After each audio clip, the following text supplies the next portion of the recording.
राम राम मंडळी, मी पूजा अजून एका छोट्याशा ब्लॉगमध्ये अगदी सर्वांचं मनापासून स्वागत करते. तर मग कबीरला शाळेत पाठवलं होतं आणि स्वयंपाक वगैरे सगळं झालं होतं आणि मग बाकीचे काम तसेच पडलेले होते.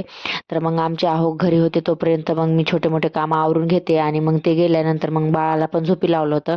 आणि बाळ जोपर्यंत झोपतं ना तोपर्यंतच माझं दुसरं काम वगैरे होतं, नाहीतर बाळ जर उठलं ना काहीच काम करू देत नाही ना. आता ना त्याला खूप सारं कळायला लागलं आणि फक्त घ्यायलाच सांगतो त्याच्यासाठी. मग मी बाळ जोपर्यंत झोपले ना तोपर्यंत दुसरे सगळे काम वगैरे आवरून घेते.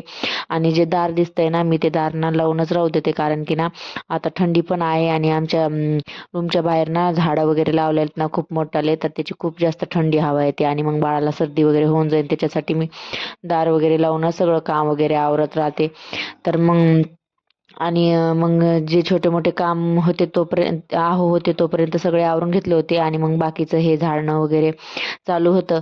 आणि मग ना मी पहिले ना झाडू वगैरे मारून घेत असते, कारण की ना मग कसं झाडू वगैरे मारल्यावर आपल्याला वाटतं की खूप म्हणजे थोडंसं काम कमी झालं म्हणून, कारण की ना मग अचानक कोणी वगैरे येऊन जातं. त्याच्यासाठी मग झाडून वगैरे सगळं काढलं आणि मग त्याच्यानंतर कपडे वगैरे धुवायचे होते. आणि कसं बाळाला मग कोणी बघणार नसतं ना, त्याच्यासाठी मग मी पहिले झाडून वगैरे काढून घेते आणि मग कपडे वगैरे धुते, कारण की ना मग मध्ये भांडे वगैरे घासायचं असतं तर मग मी बाळाला बघत बी भांडे वगैरे घासू शकते. त्याच्यासाठी मग मी पहिले बाहेरचं काम वगैरे सगळं जे आहे ना ते पटापट आवरून घेते. आणि मग नंतर अजून माझा चहा वगैरे तसाच राहिला होता आणि पहिले कपडे वगैरे धुवून टाकले होते, कारण की ना मग बेबीलाच घ्यावं लागतं एकदा उठल्यावर. आणि त्याच्यानंतर मग माझं जेवण वगैरे बाकीच होता, मग त्याच्यानंतरच मी करते.